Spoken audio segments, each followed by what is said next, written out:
Tu viens? Bah non, je peux pas, j'ai Sciences Co.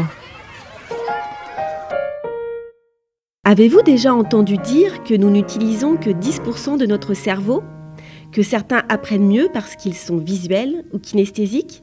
Ou encore que l'on est soit cerveau gauche, donc rationnel, ou cerveau droit, créatif? Eh bien, toutes ces affirmations sont fausses. C'est ce que l'on appelle des neuromythes, c'est-à-dire des fausses croyances sur notre cerveau. Bienvenue dans cet épisode qui explore les neuromythes pour mieux les comprendre et mieux les déconstruire. Il est présenté par Isabelle Digard et Frédéric Guilleret. Nous allons vous aider à démêler le vrai du faux. Alors pour commencer, Isabelle, est-ce que tu peux nous expliquer ce qu'est un neuromythe ? Un neuromythe est une idée reçue ou une croyance erronée sur le fonctionnement du cerveau, souvent basée sur une interprétation incorrecte ou une simplification de recherche en neurosciences. Ces croyances sont généralement séduisantes car elles offrent des explications faciles ou intuitives sur des sujets complexes. Toutefois, elles ne reposent sur aucune preuve scientifique fiable. Les neuromythes peuvent être présents dans divers domaines, mais ils sont particulièrement problématiques en éducation. En effet, en se basant sur ces idées fausses, certaines pratiques pédagogiques mal adaptées peuvent émerger et ainsi limiter l'apprentissage des élèves au lieu de l'encourager. Alors Frédéric, est-ce que tu peux nous donner quelques exemples de neuromythes ? Alors oui, bien sûr. Vous avez sûrement entendu dire, par exemple, qu'il faut enseigner différemment selon le style d'apprentissage des élèves.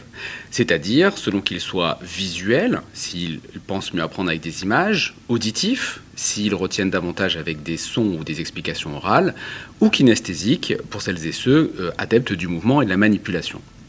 Si cette idée semble répondre à une certaine logique, eh bien, les recherches scientifiques indiquent que s'adapter spécifiquement à ces styles n'améliore pas de façon significative l'apprentissage.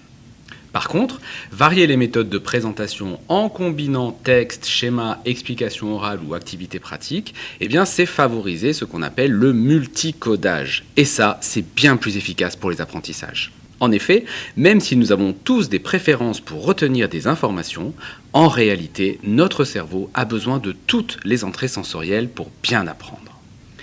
Un autre neuromythe fréquent affirme que les personnes créatives utilisent davantage leur hémisphère droit, tandis que les personnes analytiques utilisent leur hémisphère gauche. On parle de cerveau gauche, cerveau droit. En réalité, les deux hémisphères collaborent constamment, et ce, quelle que soit l'activité. Ce mythe provient probablement d'une mauvaise compréhension des études sur la spécialisation de certaines aires cérébrales présentes dans les deux hémisphères. Enfin, une dernière idée reçue, qui est assez répandue également, est que nous n'utiliserions que 10% de notre cerveau. Cette idée, souvent reprise dans des films, comme le film Lucie de Luc Besson, des publicités ou des ouvrages de vulgarisation, laisse croire que le cerveau humain aurait un potentiel caché. Pourtant, les neurosciences, l'imagerie cérébrale, montrent que nous utilisons bien toutes les régions de notre cerveau à différents moments, mais même pendant des tâches simples ou le sommeil. 100% de notre cerveau est utilisé 24 heures sur 24, et ce, pour bien faire fonctionner notre organisme et notre intellect. Alors, on vient de voir quelques exemples, mais pourquoi ces mythes sont si répandus ? D'où viennent-ils ? Tout d'abord, les neurosciences fascinent. Le cerveau est un organe mystérieux, complexe, qui questionne l'intelligence, donc tout ce qui promet de percer ses secrets attire naturellement notre curiosité. Ensuite, les neuromythes sont souvent véhiculés par des simplifications excessives destinées à rendre plus accessibles des concepts scientifiques complexes. De plus, certaines études scientifiques sont mal comprises ou surinterprétées. Par exemple, l'idée des styles d'apprentissage que nous avons vus tout à l'heure provient de recherches sur les préférences d'apprentissage, mais ces préférences ne garantissent pas une meilleure acquisition des connaissances. Enfin, notre fonctionnement cérébral joue un rôle. Notre cerveau aime les récits qui donnent des réponses simples, rapides et universelles, même si elles sont fausses. Il s'agit là de biais cognitifs dont il faut avoir conscience car ils trompent notre jugement. Donc, comment ne pas se faire piéger par des neuromythes ? Eh bien, pour éviter d'utiliser ou de véhiculer des neuromythes, il est essentiel de promouvoir une éducation fondée sur des données probantes et d'adopter un esprit critique. Vous retrouverez d'ailleurs ce sujet dans un autre épisode. Alors, pour ne pas se faire piéger, on peut se poser les questions suivantes. D'où vient telle ou telle pratique ? Est-ce un unique témoignage ? Les données sont-elles issues d'une seule étude ou de plusieurs ? Quelles sont les conditions expérimentales de l'étude ? Y a-t-il des méta-analyses sur le sujet ? Comment les résultats ont-ils été obtenus ? Qui est à l'origine de l'information ? Comment les effets ont-ils été mesurés ? Et quels sont les effets sur combien d'apprenants ? En conclusion, pour éviter les neuromythes en éducation, appuyons-nous sur une éducation fondée sur les preuves. Adopter une éducation fondée sur les preuves, c'est s'appuyer sur des résultats scientifiques robustes pour guider les pratiques pédagogiques et les décisions éducatives.